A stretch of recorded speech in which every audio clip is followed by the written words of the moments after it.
Listo, profesor. Ok, muito obrigado, James.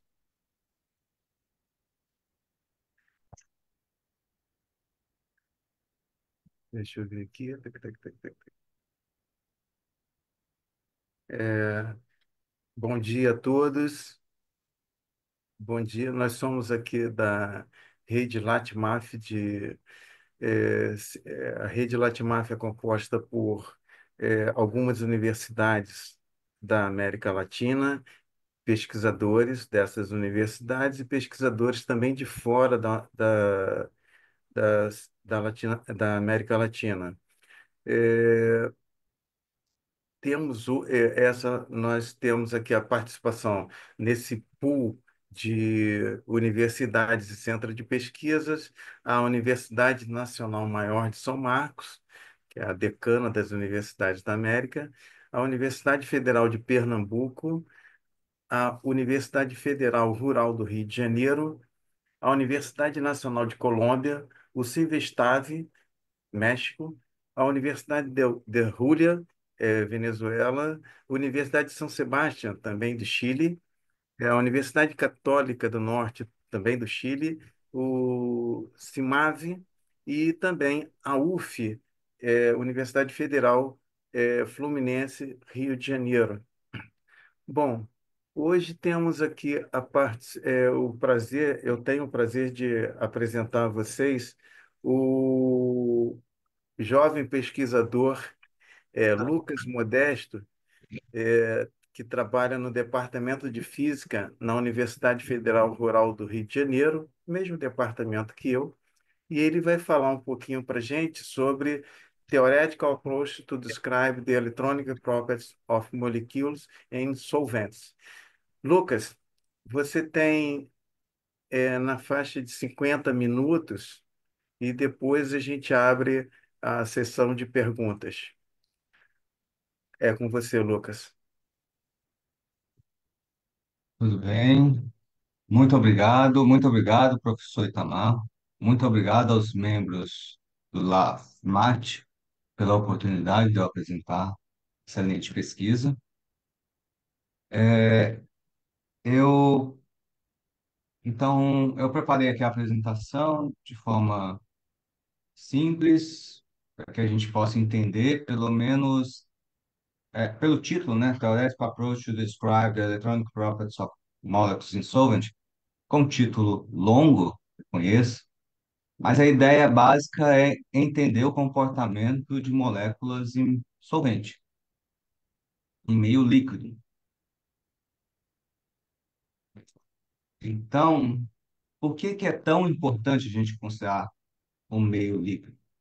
Se a gente olhar para o nosso próprio corpo, diversos mecanismos, diversas reações só estão ocorrendo nesse exato momento por conta do meio líquido. Nós temos reações químicas acontecendo a todo instante, o próprio transporte de nutrientes, né? A estrutura da célula e a própria função celular também vai depender desse solvente, entre várias outras condições que são fundamentais devido à presença do líquido. E não só meios biológicos. Nós temos no nosso ambiente, né, no environment, nós temos importantes mecanismos que só dependem do meio solvente para que ocorram. E até mesmo na indústria, né, no processo de catálise ali, em algumas etapas é necessário que se coloque um solvente para o desenvolvimento de materiais. Então, solvente é extremamente importante. De estudar o solvente é extremamente importante. Além disso, o solvente ele altera as propriedades moleculares dos mais diferentes sistemas. E é esse é o ponto que eu quero deixar claro aqui nessa apresentação. Tipo de propriedade, como a gente pode descrever essas propriedades. Por exemplo, reação química. Nós temos aqui a formaldeído, essa daqui. E por um processo de troca de próton, esse hidrogênio ligado ao nitrogênio, ele é carregado para o oxigênio. Então tem essa reação química. E sem nenhum solvente, a gente pode até calcular essa altura dessa barreira, né, da barreira dessa reação, e é da ordem de 35 kPa. Mas na presença de um solvente, fazendo um simples cálculo, né? Ali etapas, mostrando a molécula de água aproximando desse hidrogênio e carregando esse hidrogênio do hidrogênio para oxigênio, criando esse ácido formamida, essa barreira já se reduz para da ordem de 15 quilocalorias por mol. Ou seja, é como se o solvente tá, atuasse como um catalisador. O solvente não é o catalisador, mas se ele reduz a barreira, né, funciona como uma função de um catalisador. Então, uma outra propriedade extremamente importante é o espectro de absorção. E se a gente fala espectro de absorção, também tem o espectro de emissão. Diferentes polaridades do solvente podem alterar os níveis eletrônicos dos sistemas estudados. Então, você veja aqui, né, que quando você vai com um solvente cada vez mais polar, alguns estados eles acabam decaindo, decaindo, né? Decreasing, né? Diminuindo a energia, melhor dizendo, mais que outros. Isso modifica o espectro. Aqui, por exemplo, a gente tem uma molécula grande, né? Porfirina. E do lado esquerdo temos o espectro de absorção dessa porfirina em diferentes solventes, mas todos eles apolares. São solventes que o dipolo é nulo. Então veja que a forma, né, o shape desse espectro é muito parecido. Mas quando a gente vai para solventes já da ordem de polares, que é a figura central, polares mais próticos, polares próticos são solventes que têm dipolo, né, polar, mas eles realizam ligação hidrogênio. Figura desse espectro, né, desses conjuntos de solventes são diferentes dos outros, né, são próximas aqui um entre outros, mas já são diferentes do primeiro caso. E quando vamos, então, para solventes desculpa, polares ainda, né? Mas apróticos são solventes que têm dipolo, mas não realizam ligação hidrogênio, novamente a figura do espectro muda. Então, isso aqui é um exemplo só para pulmão, mas todas as moléculas sofrem esse efeito de solvatocromismo, que é a mudança da sua coloração, do seu espectro, né? Devido à mudança do solvente. Então, aqui eu só mostrei duas propriedades, mas todas as propriedades várias propriedades desses sistemas, eles mudam de acordo com o solvente que está imerso. Então, é extremamente importante incluir o solvente. Só que aí temos um problema, né? Do ponto de vista teórico.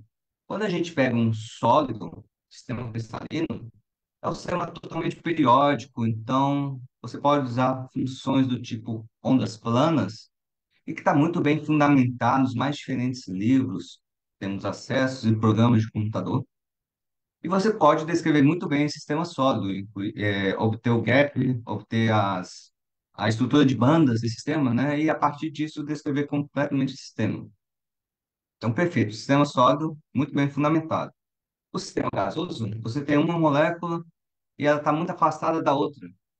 Logo, você pode usar teoria do orbital molecular, e que são funções de ondas localizadas, né? Então, aquela parte de equação de Schrödinger, átomo de hidrogênio, basicamente expandindo para muitos elétrons desses sistemas.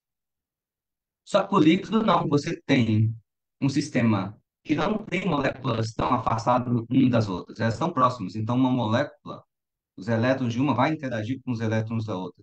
Além disso, essas moléculas não têm periodicidade, não há simetria. Então, é um desafio maior, é um desafio tratar os sistemas líquidos. Aqui na minha pesquisa, a gente usa teoria do orbital molecular e a gente vai condensando nesses sistemas. Eu vou mostrar que isso vai dar um problema gigantesco no futuro, mas aí você poderia também tratar o sistema líquido por expansão ondas planas. A questão é que você teria uma caixa gigantesca. A ideia de você fazer uma onda plana numa caixa gigantesca para incluir toda a dificuldade, incluir todas essas moléculas não simétricas, né, não periódicas nessa caixa. Certo? Então, se você tem a função de onda, equação de Schrödinger, você tem a energia.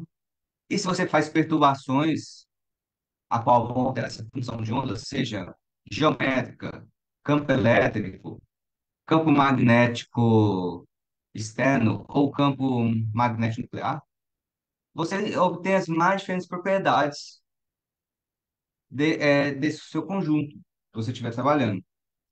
Então, aqui eu só destaco aqui, né, o que eu vou falar no finalzinho, né, a parte de spin coupling e o nuclear magnetic shielding. São propriedades que eu vou voltar a falar no final, além da energia dos estados excitados. Então, você tem uma série de propriedades que você pode calcular obtendo, né, a função de onda,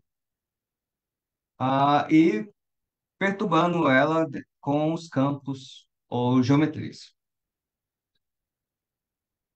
Então, voltando ao nosso teoria do orbital molecular, você pode aplicar essa teoria do orbital molecular, ela é muito bem fundamentada, né? É o método Hartree-Fock, já há mais de 60 anos, mais de 70 anos, na verdade, que esse método foi desenvolvido.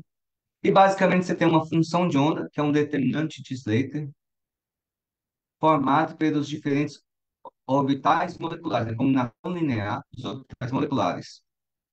E se ser férmions, né, os elétrons sendo férmions, aí você permite, então, que a troca de dois elétrons, você trocar ali, né, uma coluna com outra, você torna essa função antissimétrica.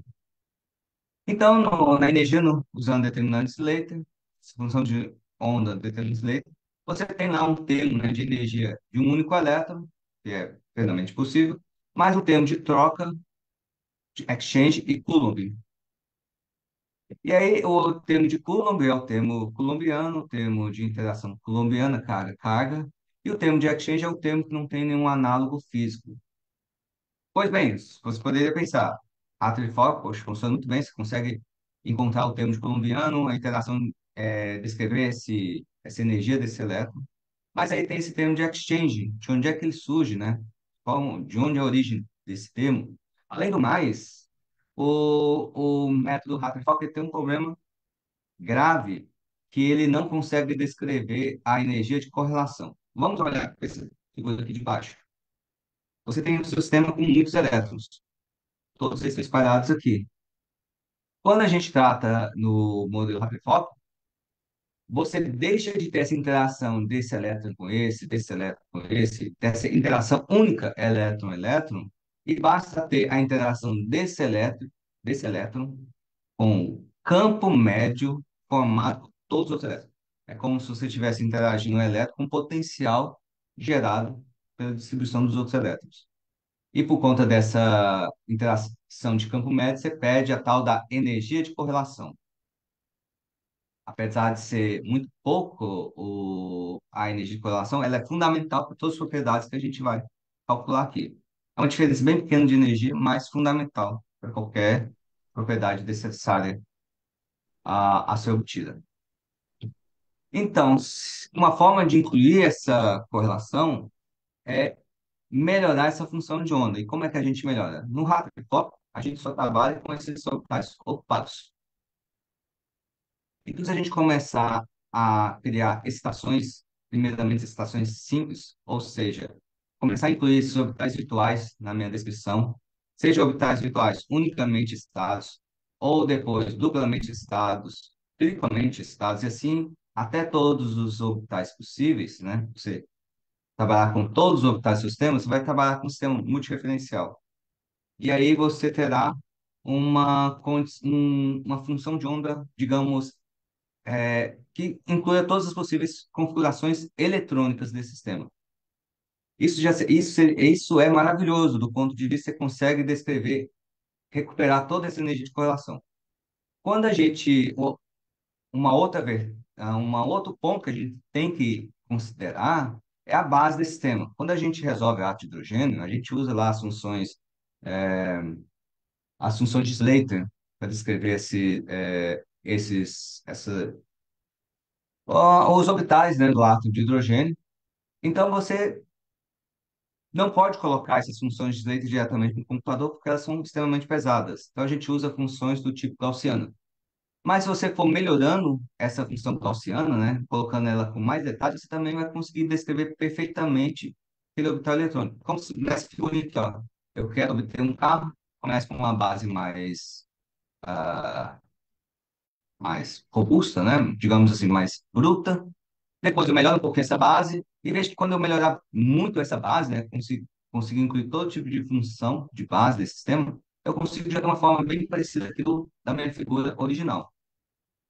Então, se eu permito que essa função de onda tenha todos os possíveis configurações eletrônicas, e se essa base seja perfeita, ela consiga descrever exatamente o orbital molecular, eu tenho a solução exata. Aí você poderia pensar, pô, tem solução exata, acabou o problema, é só obter todas as configurações eletrônicas e obter essa base perfeita. Mas não, isso aqui só é possível para a ordem de 10 elétrons. Até hoje em dia, ainda há um número muito limitado de elétrons. E totalmente inviável o tamanho de sistema que a gente vai trabalhar e o tamanho de sistema que a gente precisa trabalhar. É lógico que a partir dessa concepção teórica, nós podemos ajustar os nossos resultados de tal forma a ter uma direção para onde o nosso resultado, para qual tipo de metodologia a gente tem que usar para descrever corretamente os nossos resultados. Uma outra forma, né? Aqui eu falei do Rutherford, depois do pós-Rutherford, né? Melhorando esse determinante. Uma outra forma de descrever eletronicamente esse sistema é usar a tal da teoria, a DFT, né? Dance Functional Theory.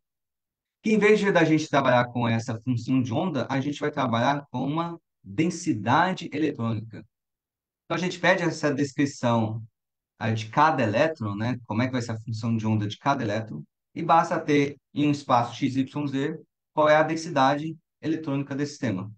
E a formulação é perfeita, ela é muito excelente, ela pega aquele potencial de correlação e joga ali na interação elétron-elétron, de tal forma que você vai obter um potencial de troca e correlação.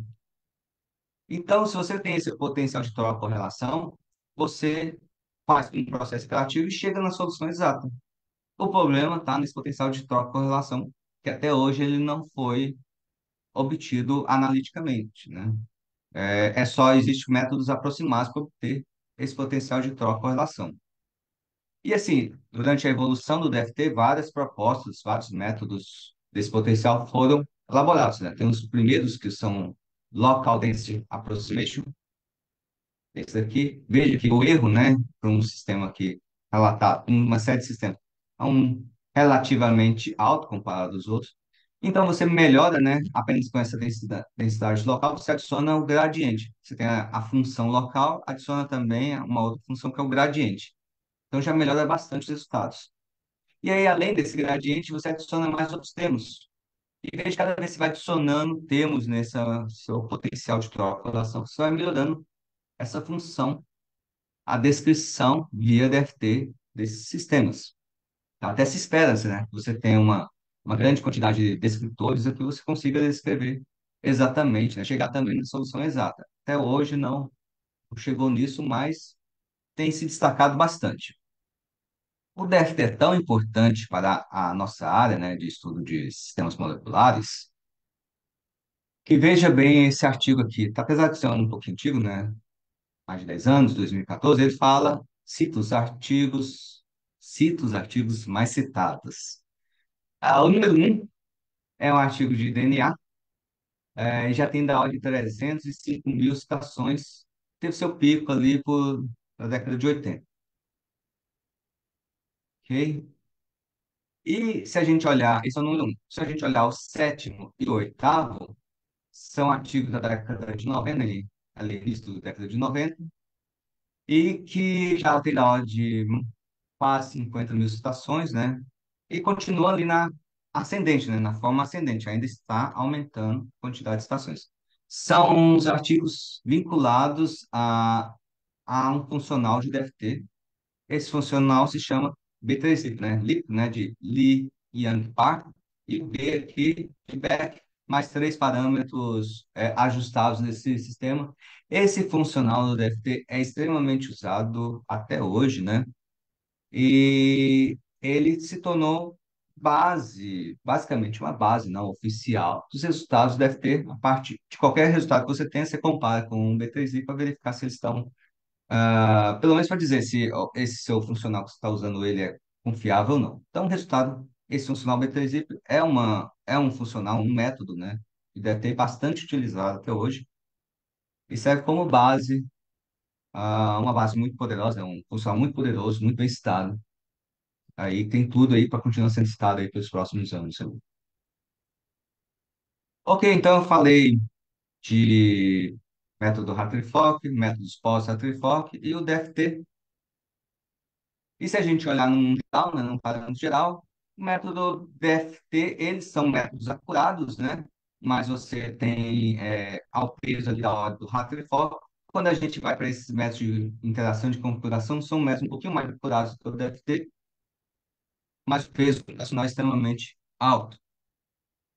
E aí a gente chega num outro problema, porque nós ainda estamos resolvendo a equação de Schrödinger, nós estamos obtendo as mais diferentes propriedades. Lembrando que resolver a equação de Schrödinger numericamente é usar computadores, sistemas de clustres gigantescos, né, para resolver essa equação e obter as propriedades desejadas. E a mecânica quântica está, né, essa mecânica quântica, né, esses métodos quânticos que eu falei, está alimentada aqui a um número bem reduzido de elétrons e de átomos. E quando a gente vai pensar num líquido, né, num líquido assim, o líquido tem ordem de centenas de milhares de átomos. E não dá para você usar uma mecânica quântica diretamente sobre esses temas. Então, quando a gente olha a mecânica quântica, está limitada ali a um tamanho pequeno do sistema e um tempo de observação também muito pequeno, e está totalmente fora do que é o desejado experimentalmente, ou para você mostrar um mecanismo, mostrar uma reação complicada, comparar com o resultado experimental, então a- é ainda uma abordagem muito complicada de usar. Verificar, nesse caso, está escrito que dinâmica molecular, mas qualquer método de simulação clássica, ele consegue obter sistemas, trabalhar com sistemas muito maiores e também tem um tempo de observação muito maior. Mas as simulações clássicas não obtêm a função de onda, e se é a função de onda, você não tem a energia exata desse sistema, não vai ter como calcular propriedades importantes desse sistema. Então, como resolver com um sistema líquido que tem um número gigantesco de átomos interagindo com o outro? E se tem um número gigantesco de átomos, tem um número gigantesco também de elétrons. O líquido tem diversas dificuldades, né? Diversos desafios. Possuem essa alta mobilidade, ou seja, não há essa periodicidade, alta densidade também, né? Você tem uma competição entre interações de longo alcance, por exemplo, de polo, né? São interações de longo alcance, ou até mesmo carga, interação colombiana, com interações específicas, por exemplo, ponto de hidrogênio, ou coisas mais locais ali, né? Uma molécula interagindo próxima à outra. O tempo de observação é extremamente importante no sistema líquido. E, assim, para a gente resolver esse sistemas líquidos, teoricamente, é necessário partir para simulações computacionais. Então, essa interação das moléculas tem que ser bem descritas nessa nossa abordagem de descrição desses líquidos. Bem, existe uma descrição de solvente da mesma idade ali do Hartree-Fock, né? Um método bem antigo de descrever esse solvente. Se chama modelos contínuos. Então, imagina que você tem a seu soluto, e aí você cavita, né? Faz uma cavidade dentro desse soluto, e a parte externa você coloca a constante elétrica. E aí, por um processo auto-interagente, as cargas irão se atualizar aqui nessa borda dessa cavitação. Então, é um procedimento antigo, né? Até hoje é usado, mas dá um resultado rápido assim, funciona como uma primeira aproximação e funciona muito bem para sistemas com alta polaridade, sistemas de dipolo bem alto. Mas ele tem diversas dificuldades. Não descreve muito bem interações específicas, por exemplo, pontos de hidrogênio ou interações muito próximas. É impossível você descrever uma mistura de solventes com uma única constante de elétron. E, além do mais, o solvente ele sempre se ajusta ali ao soluto. E, dependendo da situação que você estiver trabalhando esse soluto, você citou esse soluto, está calculando alguma coisa especial desse soluto, o solvente irá se ajustar para ficar ali, né, minimizar a energia próxima a esse soluto. Então, a melhor forma mesmo é considerar o seu sistema explícito, um soluto aqui e todo solvente em torno desse soluto. Só que aí voltamos àquele problema anterior, que a mecânica quântica, né, os métodos de mecânica quântica para esses sistemas eletrônicos é limitado ao número reduzido de elétrons, reduzido de átomos. Então, como descrever esses sistemas? A gente usa os métodos multiscala, né? Então, a ideia é bem simples. Na região de interesse, você vai usar um método mais preciso, e fora da região de interesse, vai reduzindo o método. Reduzindo o que eu digo, a qualidade desse método. Aqui, por exemplo, usar uma mecânica quântica, exatamente onde ocorre essa reação na proteína, uma mecânica clássica, numa região afastada dessa reação, e mais afastada ainda usar uma constante elétrica. É como se você fosse tentar identificar um rosto numa multidão. Você não precisa de uma imagem com alta resolução para pegar parte do corpo, parte externa. Você só precisa de uma alta resolução, exatamente no rosto. Então, você aumenta a resolução numa região de interesse. E, assim, esse método, a partir do desenvolvimento desse método, né, método multiscala, o prêmio Nobel em Química, né, foi dado a esses pesquisadores em 2013. Então, a gente usa uma abordagem similar a esse método multiscala. Porque aqui, a ideia aqui, essa imagem é que a parte quântica clássica estão sendo executadas ao mesmo tempo. A nossa ideia é desacoplar a parte clássica da parte quântica. Como na maioria dos sistemas que a gente está trabalhando aqui, não estamos interessados em reações químicas, então a gente executa toda a simulação clássica e depois executa a parte quântica em algumas configurações. Para descrever a simulação clássica, nós usamos geralmente ou o método Monte Carlo ou a dinâmica molecular. A dinâmica molecular é o método mais simples, né? Estatística de Boltzmann. Basicamente, você está resolvendo as equações de movimento de Newton, resolvendo numericamente as equações de Newton. E aí as médias são obtidas a partir da trajetória. É um método totalmente determinístico, né? Você pode resolver ele tanto num sentido como no outro sentido, né, de progressão. Enquanto isso, o método Monte Carlo é um método probabilístico. Sempre que há mudança de uma molécula para outra, né, há um chute, há um número aleatório, né, uma randômica, e você altera a posição, ah, se reduzir a energia, essa nova configuração vai ser aceita. E se ocorrer um aumento de energia, vai usar um peso de Boltzmann, e a partir desse peso de Boltzmann, nós veremos se essa configuração nova será aceita ou rejeitada, a partir também de um número aleatório. Só tem um número aleatório, verifica se ele vai estar na parte aceita, se aceitar essa nova configuração ou rejeitada. Então, são duas abordagens diferentes, mas no final das contas a ideia é a mesma, obter configurações clássicas da simulação. Se a gente pensar no espaço de fase, na dinâmica molecular, a gente vai saindo de um ponto desse espaço de fase para o outro ponto de fase continuamente, né? Afinal, ali a gente está passando por aumento, uma descrição suave entre passando suavemente por cada um desses pontos do espaço de fase. Enquanto no Monte Carlo, a gente dá saltos de uma região do espaço de fase para outra região de espaço de fase. No final, se espera que todo esse espaço de fase tenha sido visitado, né? Ergodicidade. Teorema da ergodicidade. Então, são abordagens diferentes e, no final, o resultado será o mesmo. Pode usar qualquer uma dessas abordagens. E, assim, nós estamos falando de átomos. Quando a gente pensa em átomos, interagindo um átomo de uma molécula com átomo de outra molécula, ou seja, interação intermolecular, intermolecular, a gente tem potencial de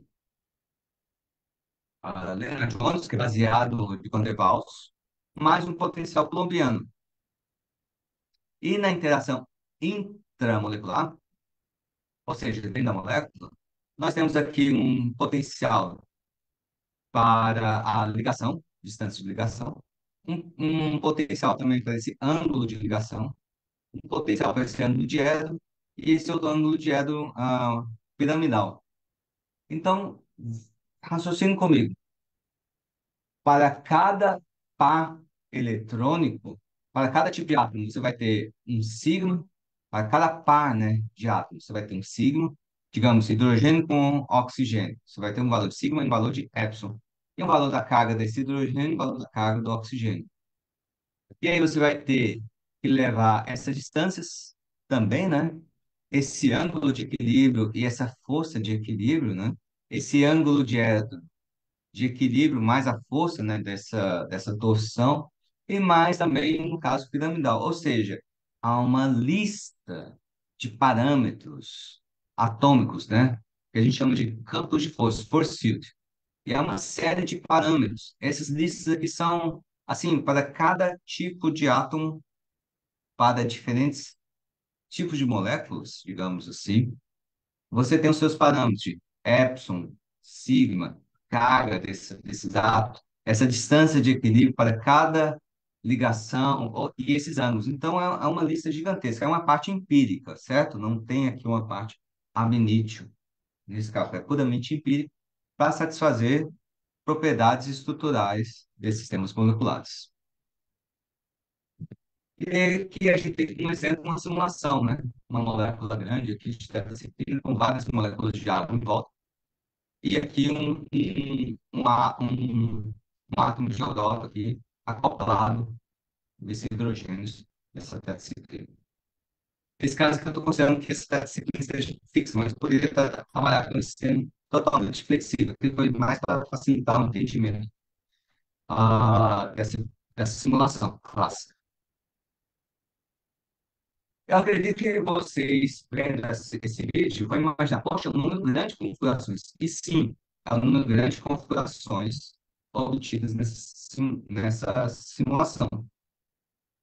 Então, a gente poderia calcular a mecânica quântica, usar esses métodos de mecânica quântica em cada uma dessas configurações. Só que seria um trabalho extremamente custoso, além de, do ponto de vista estatístico, desnecessário. Existe uma correlação energética desses sistemas. Então, imagina que você vai calcular a energia, você tem a energia potencial para cada uma dessas configurações no decorrer do tempo, né? E do passo. Então, uma configuração bem próxima à outra vai ter uma energia de correlação muito alta. Quer dizer, uma energia de correlação não, uma correlação muito alta. Quer dizer que as duas configurações são muito próximas. Não adianta eu pegar essas duas configurações e fazer um cálculo, considerar elas, porque elas vão dar basicamente o mesmo resultado.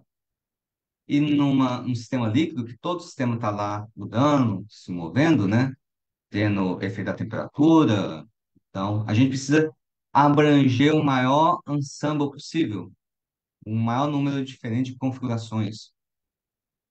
Então, a gente faz essa análise de autocorrelação dessa energia potencial. E o que a gente verifica é que, geralmente, né, passado um certo número de passos, essa correlação ela abaixa bastante. E aí é considerado que abaixo de 15% essa correlação já é nula. Para esse sistema aqui, que é basicamente o sistema anterior ali, né, com os átomos fixos, da ordem de 500 passos, vocês rodou a simulação, 500 passos depois você vai ter uma outra configuração, configuração nesse caso, posição dos átomos, né, da molécula, diferente de tal forma que ela é, você pode dizer que ela é estatisticamente diferente. Não há correlação entre essa configuração de 500 passos e essa primeira correlação, essa primeira configuração. Isso ajuda a gente no quê? Em vez de eu ter que calcular, usar aquela mecânica quântica em cada uma dessas configurações aqui, não, eu vou calcular apenas em configurações espaçadas de 500 passos.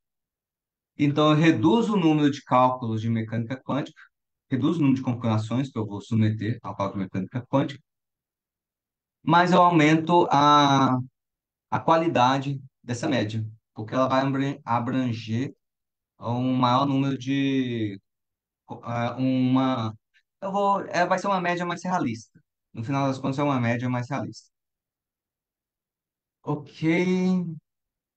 Então a ideia é, você tem aqui uma série de configurações descorrelacionadas, seleciona uma região de interesse dessas configurações e faz o cálculo de mecânica quântica apenas nessa região.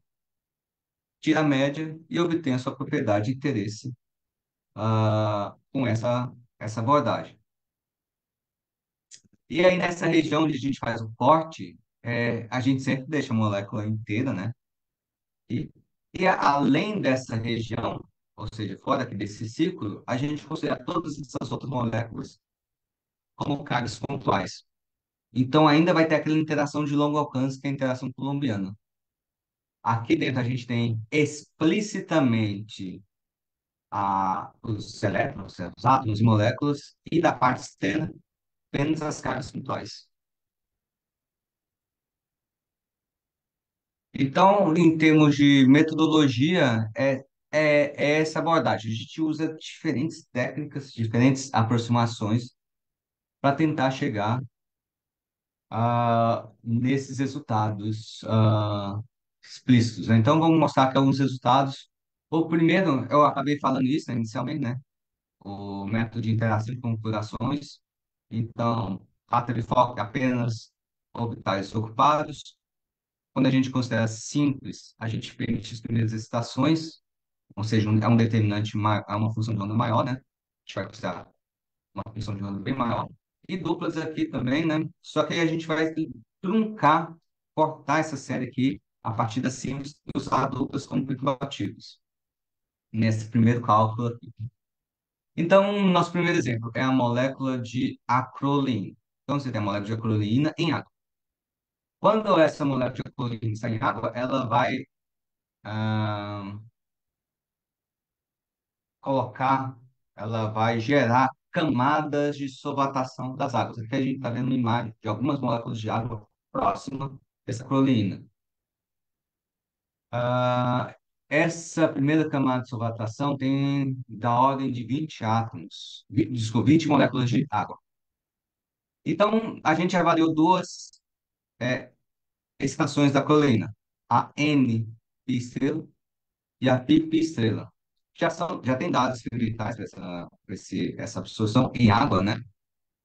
Então, experimentalmente, em fase gasosa é 3,94 e quando vai para a água, essa NP estrela aumenta em 0,2 elétron-volts. Já a pipi estrela, o valor experimental em fase gasosa é 5,9 e quando vai em água, ela decresce para menos 0,51 elétron-volts em uma referência, menos 0,59 em outra referência. E o que a gente observou? Quando a gente coloca apenas uma única molécula de água, veja, a energia aqui, né, nesse caso da NP estrela, fica ali já próximo do resultado experimental. Quando a gente vai adicionando mais moléculas de água, até chegar em 8, essa energia quase não muda. Diferente do NP estrela. E aí, cada vez que você vai adicionando mais moléculas de água, essas, essa energia de excitação, ela vai diminuindo até chegar na primeira camada de solvatação completa, ou seja, essa figura aqui, todas elas de uma só vez. E aí a gente chega num valor de aqui, né, já diminui bastante o valor. E quando a gente extrapola para todas as moléculas de água desse sistema, né, a gente pode fazer um cálculo, colocar um cálculo, fitar e verificar qual é o limite dessa convergência, a gente chega nesse valor de extrapolação. Isso a gente pode fazer para uma base, aquelas bases que eu falei lá inicialmente, fazer uma expansão das bases. Eu começo com uma base simples, a gente chama de double zeta, depois vai para uma base triple zeta, quádruple zeta, uma base que vai descrever essa função do orbital com muito mais detalhes. E aí, então, eu posso expandir tanto pelo número de moléculas de água, como também pela base. E aí vejo que os resultados batem muito bem com os dados experimentais. Ou seja, para NP estrela, já não importa tanto assim, né, a quantidade de moléculas explícitas. Na verdade, quanto mais moléculas, explícitas, até reduzindo o valor, eu preciso fazer uma correção apenas pela base. Já para pipa estrela, o número de moléculas explícitas próximas é fundamental para a correta descrição dessa transição, dessa coleína. Isso aqui somente para coleína. Aqui eu posso pular esse aqui, para a gente adiantar. E aqui eu falo também do NMR, né? Da ressonância magnética nuclear, mas no caso dessa blindagem, né? Do shield. Então, o procedimento é bem simples.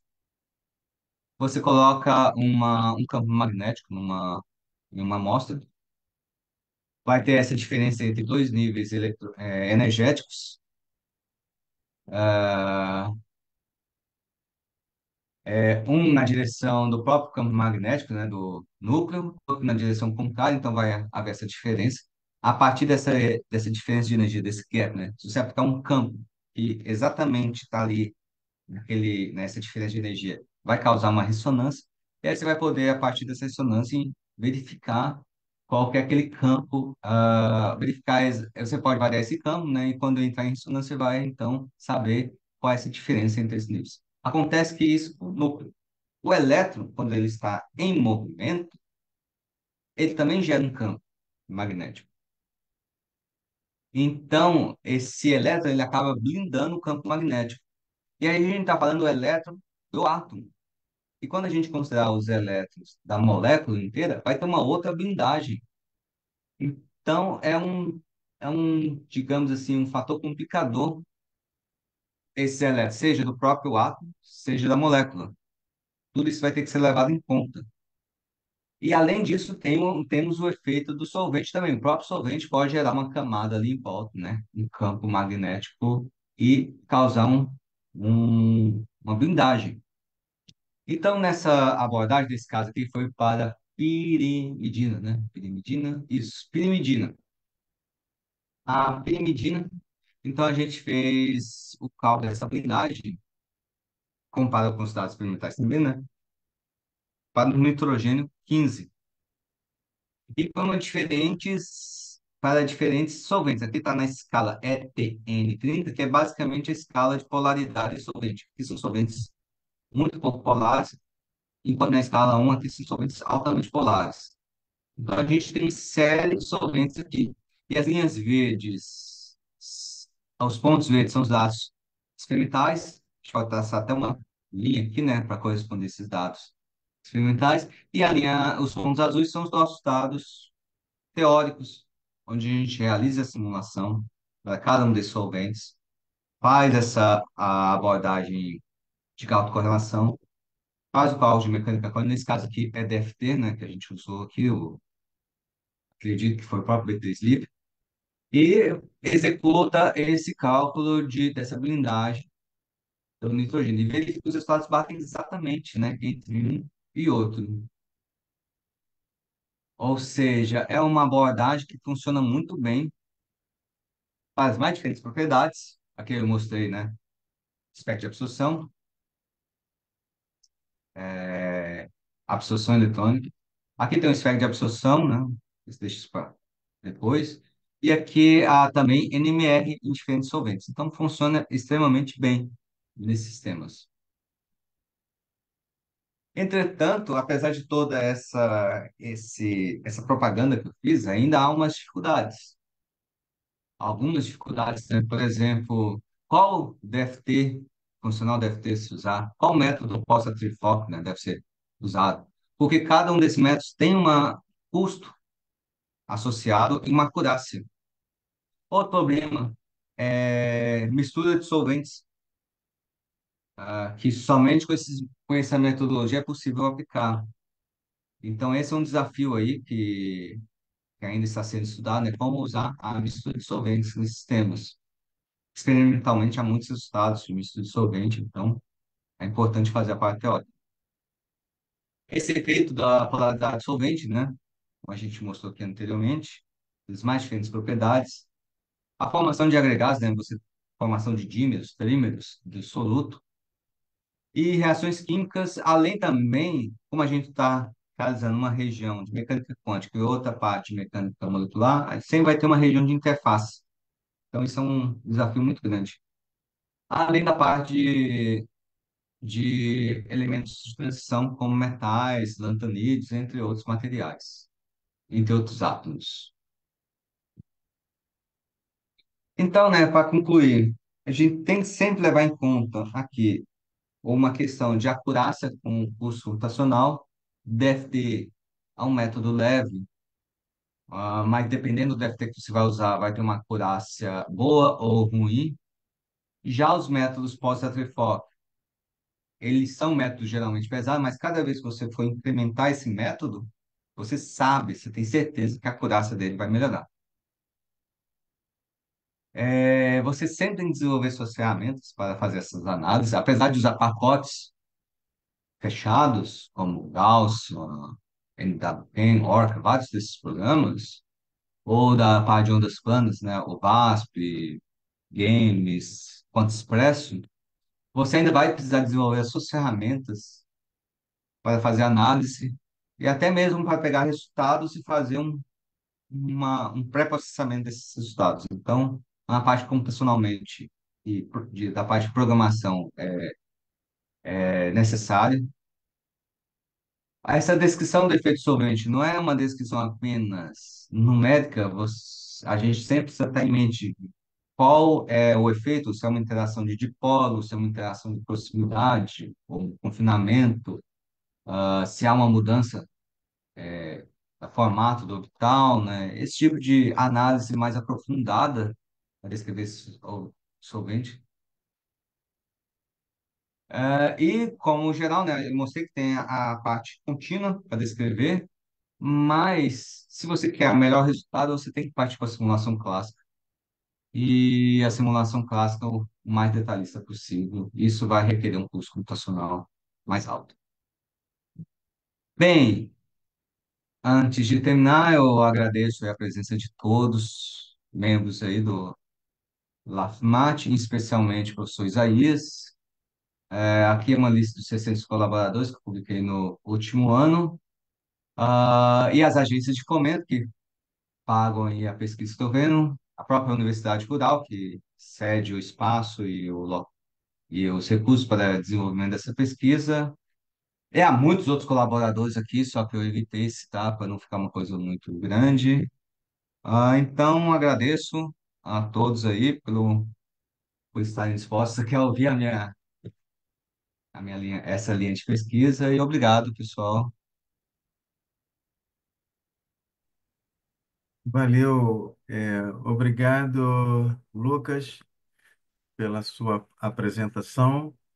E agora vamos passar aqui. Aliás, eu queria avisar que o professor Luiz Valadares, nosso secretário-geral, não estava presente, não esteve presente hoje, mas mandou um abraço e que nós tivéssemos uma boa palestra. E tenho certeza que foi essa a boa palestra. Eu quero passar aqui as perguntas agora. Eu vou convidar aí agora a professora Ximena para ela fazer sua pergunta ou comentário. Muchísimas gracias, profesor Isaías.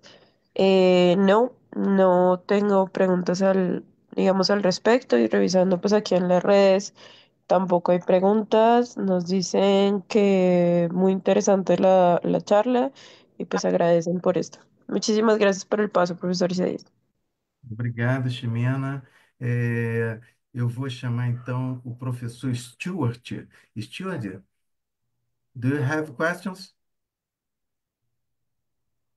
Lucas, many thanks. Um, I will attempt to ask a question in English. Apologies. So you mentioned the trade-off between accuracy and complexity. Would a quantum computer be appropriate for your work? Is it too early? I mean, the quantum computer is, if you look at Google, is almost here now. Would a quantum computer aid your research? in this field, or will it just too early for the algorithms to be appropriate for a quantum computer? Thank you, Professor Stewart. This is a good question. Until today, of course, there is several information about quantum computers, different industries, companies make our specific quantum computers. But to be clear, I didn't found any application to study molecules using quantum computers. It's more to you always listen about break some code, some how can I say, encryptation, no? Yeah, Likely subscription, encryptation, yes. but for specific for quantum chemistry calculation, we didn't heard anything about this. It's a good idea because uh, if you can evaluate several possibilities at the same time, it should be a good idea for our calculation because for example, quant sorry, in Monte Carlo simulation, you work with several possibilities at the same time. So Yes, should be a good idea for yeah. quantum computers. But until today, I didn't listen to anything about this. Maybe Thank you. Oh, sorry. it's possible one thing, but I, I need to have I need to make a research. I need to make a research. Thank you for your talk, Luke. It's a very interesting subject. Thank you. Thank you again. Thank you, Isaias. Thank you, Stuart. Thank you for your interesting question. Thank you, Lucas, for your answer. Now, agora eu vou chamar o professora Gabriela. Gabriela, Hola, ¿me escuchan? olá. ¿Me escuchan? Sim, Sí, Ah, sí. bueno, bien. Sacar el... Bueno, no logro poner la cámara. Me va a yeah. tener que ser así. Em, bueno, están utilizando, según entendí, porque mi portugués es bastante nulo, están comparando un poco cálculos clásicos con los cuánticos y los códigos que están usando o los métodos que están usando son o sea, los que realmente les convienen usar, son clásicos. ¿De dónde estarían sacando los parámetros para las simulaciones clásicas? Tipo, bueno, yo conozco muy por arribita el LAMS nomás. Me imagino que estos códigos que ellos usan son tipo GROMACS. eh, a ver, Gromos, Amber, claro, eso no los conozco. ¿Se puede ampliar un poco en el tema este I del don't know if método? I speak in English or in Portuguese for this Ah, answer. okay, I could try with English.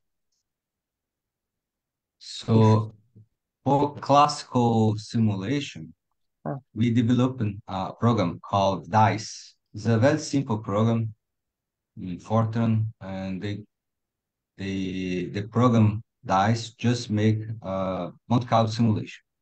For molecular dynamics, we use GROMACS. And for each one of these classical simulations, we use these force fields like OPLS is exclusive for liquids, Scromus that specific. It's not the same of Gromax, but it's a similar.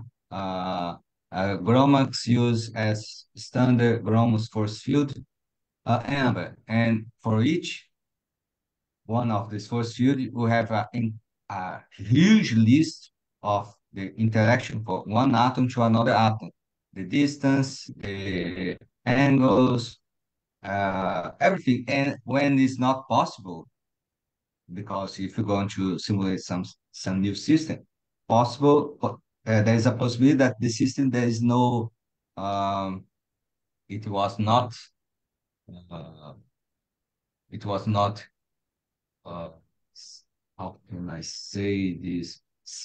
Uh, was not included Oh, in this force field. So you calculated. have to calculate. You have to calculate for for this new system. So this is a part of classical mechanics, dice and Gromos. Some time ago, you use not an NAND is not another molecular dynamics, but today is just dice and Gromos. And for quantum mechanics, the main program is Gaussian. Gaussian. Gaussian, and also use Turbomol, Orca. As That there that are several programs that we use in quantum mechanics because it's more simple to use these programs. You don't have any empirical parameters. Just put the structure yeah. of the molecule and define the method and ask for the calculation. And if And this is the part. This is the two main lines of the program that you use: the classical and the quantum mechanics. and if you don't I have don't know the if I yes, yes, it's in that direction, my my interest. And if you don't have these parameters to apply for the classical calculation, can you obtain them using some quantum like Orca or Gaussian? Gaussian is quantum? Yeah. Can you obtain them with sorry I didn't understand the last part. if you don't have, if you find a system where you don't have these parameters and you have to calculate them, you calculate them using the quantum codes, this Yes, Orca or Gaussian. There you can determine for yes, yes, specific molecules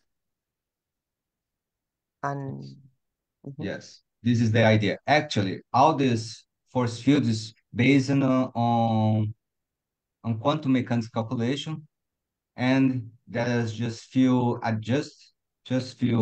final chains to represent some physical properties like density, like mains density, radial function distribution, uh, uh, formation energy, enthalpy energy, some basic properties. And if result in good if result in good correlation or experimental sorry, if result in good correlation to good agreement to experimental it's okay. But if there's some difference, they recalculate these parameters. ah, great, great. Thank you very much. Very, very interesting talk. Very, very nice. Thanks. Okay, thank you, Gabriela. And the last the last question will be Professor, sorry, Luke, Professor, no, no, no, not the last. Sérgio Conejeiros.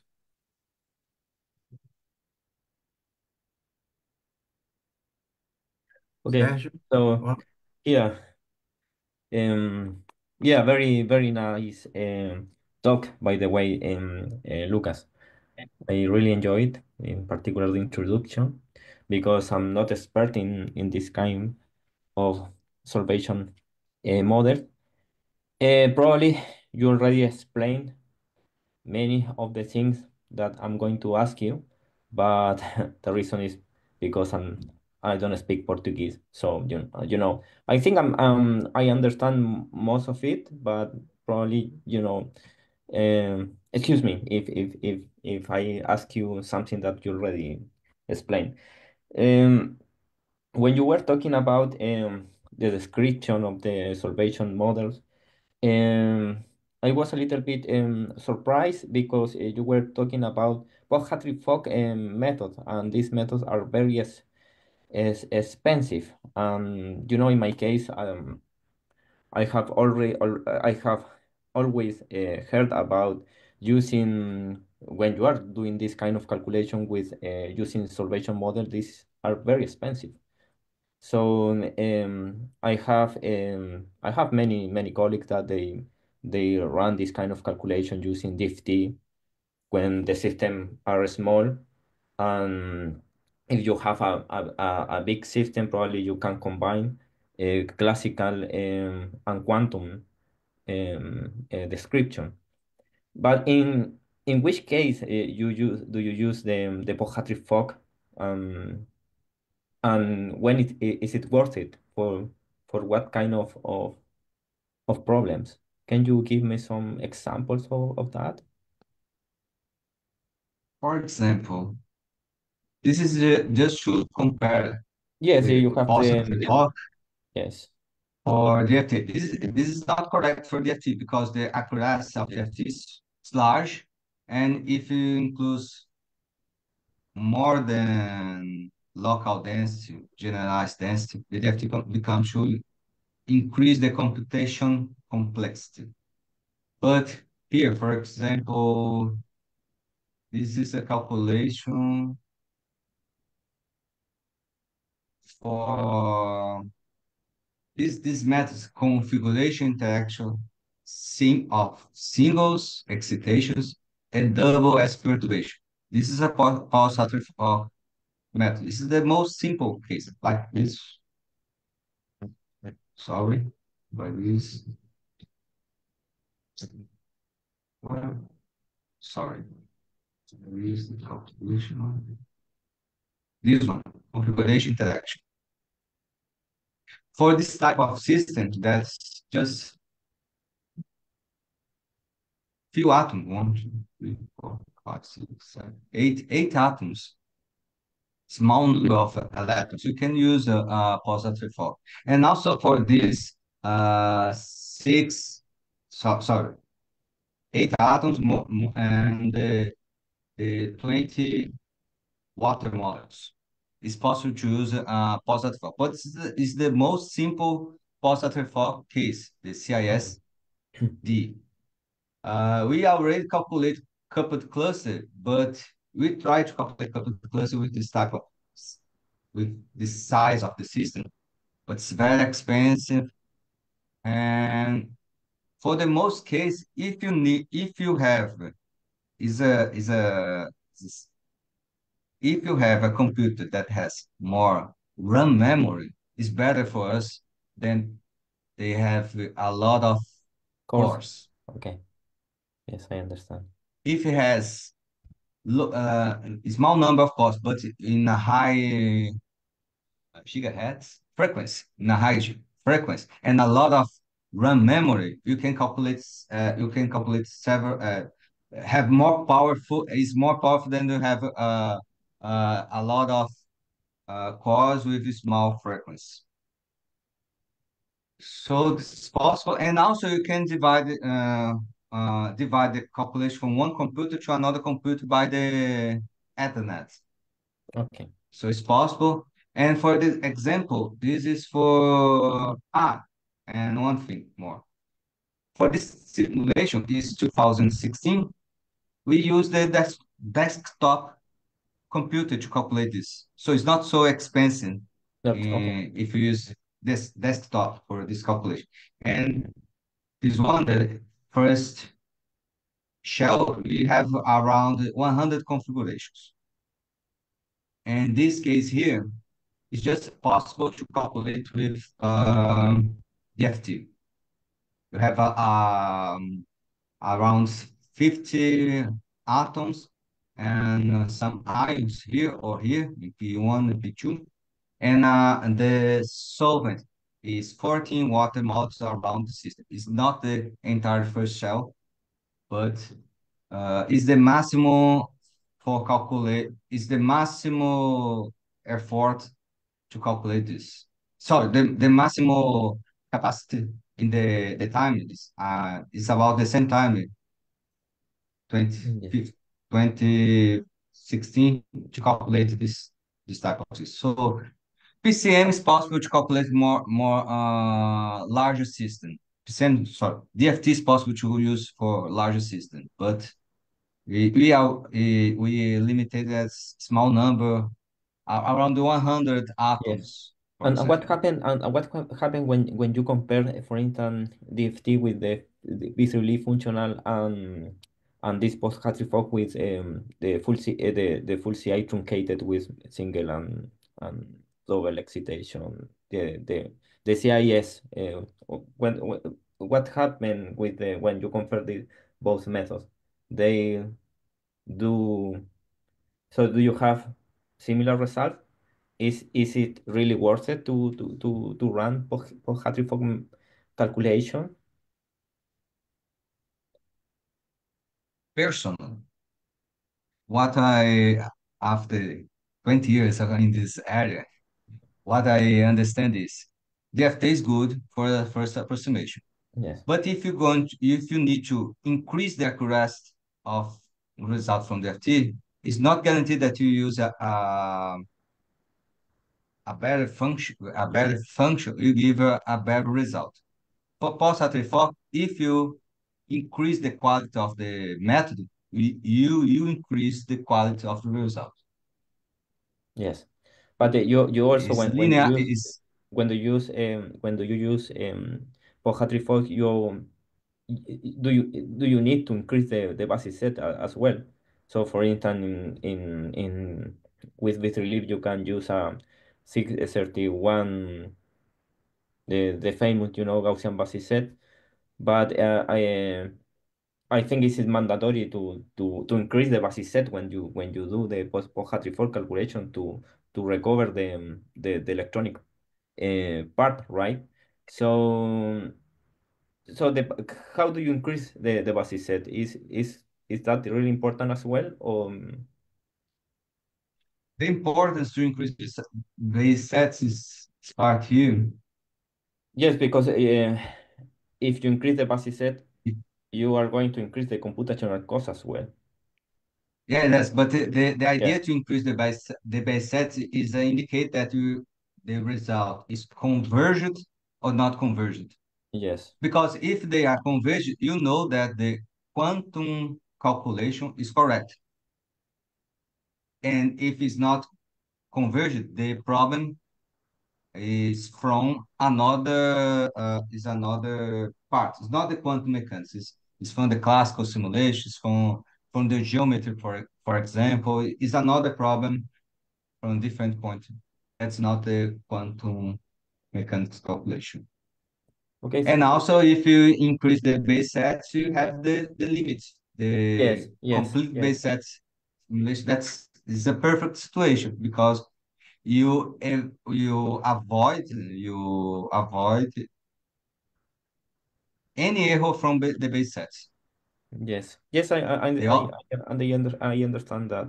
So I have another question, but a different kind of question. You are a expert in that, so I would like to know because when you use continuous solvation models, so you rely on the dielectric constants, right?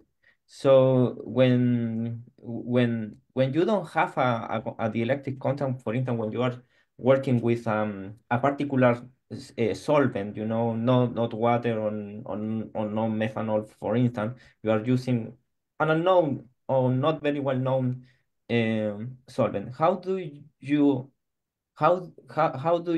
find or how do you guess the electric constant if you don't have any experimental information about the electric constant? Is for there a way for the doing that? dielectric. Or you can use a similar the electric constant for a similar compound. Can you give me some advice on that? It's possible to calculate the dielectric constant for a system. If you have just a one molecule, we calculate the polarizability, and then with the polarizability obtained by the dielectric constant. It's in a first approximation. But and also you have the by the dipole, it's also possible to So obtain the had you been dielectric in that constant. situation? Have you been in that situation during your years of experience in that situation when you don't have a known dielectric constant for for a solvent? Sorry, I didn't think. take So the last part. have you been in that situation of not having information about the electric constant of a solvent for using or for running Mhm. the calculation with this continuous solvation? You You we don't have you you haven't been need to there. have a we need to have an idea of this molecule by the dipole is the first indication of the Yes, polarizability of but the solvent. you are proposing, yeah, you are proposing like a simple calculation to try to have, a description of the electric constant, but that is going to be qualitative. It's not going to be, yeah, I understand your point. It's like And make a comparison with the other system by the dipole, by the yes, polarizability, some electronic properties to and make a fit and try to understand, try uh, to evaluate which the dielectric constant of the system. and my last question, this is the last question. So. No, no, it's okay. It's okay. It's This is good to. this is a material network, and you are talking about finite systems, so molecules. So I would like to know if you have some experience using solvation models in periodic calculation, for instance, quantum espresso, or how do you know what do you know about that?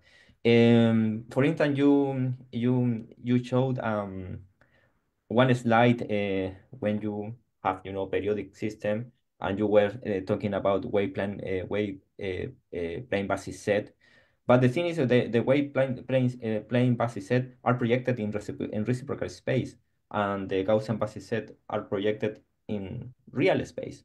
So do you know something about modeling uh, periodic systems using solvation models? There's 2 points here. If you're going to analyze a system with, for example, a solid that has a effects of this solvent, you can just change the geometry because the main change the initial change is the geometry, and after the change the geometry, we analyze, we make the band structure and other calculations from Quantum or any package for wave planes.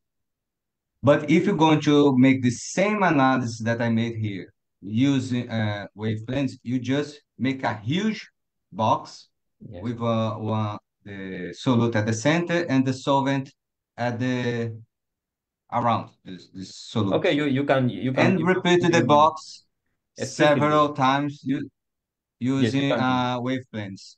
Yes, you can add the water But the molecule. size of the number of waveplanes are so huge that actually it's not the number of planes. The description in waveplanes are so specific that several problems, several difficult to use this approach because is this is the this is the motive that you use orbital molecular and localized wave function. Okay. Thank you very much for your talk and for replying my question. Okay. Okay, thank Thank you, you. Sergio. Thank you, Sergio, for your very interesting questions. Lucas, acho que foram os panelistas todos fizeram as perguntas. Então, se você tiver algumas palavras finais para falar, Eu só gostaria novamente de. I would like to thank again the members of LAB. Just go to the end here to LAB Math, and especially the Professor Isaias. Thank you for the questions. This is the area that is the interface because you have the uh, you have the condensed matter because your liquid is a condensed matter. It's not periodic, but it's also it's a matter. This matter has high density, and also is atomic and molecular physics area, and also quantum chemistry, physical chemistry, several different areas that you can include here. And I work with different areas like the photovoltaics, uh, systems, mass spectroscopy, uh, and other systems that has a it's not included, that's don't need to include the solvent, but you use this function, localized wave function to describe a special molecules, even for biological system or in industrial application.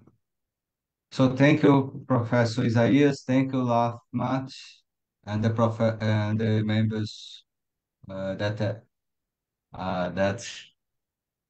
follow my presentation here.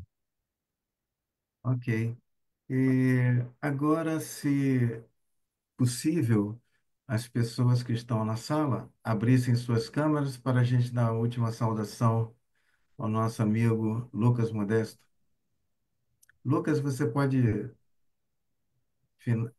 tirar a tua tela? Tirar o. Ahora pude. Sim, graças. Muito obrigado, Lucas. Eu olhei. Então tá, pessoal. Muito obrigado pela presença de todos.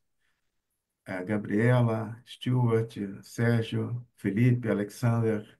E muito obrigado, sobretudo, ao professor Lucas Modesto, que fez essa apresentação muito boa para nós. Um abraço a todos. Chao. Tchau, Muchas tchau. gracias, Ciao, muy ciao, lindo. ciao, ciao. Chao, chao, nos vemos. Jimena, Hasta tchau. luego a todos. Hasta luego. Chao, hasta James, luego. já pode desligar.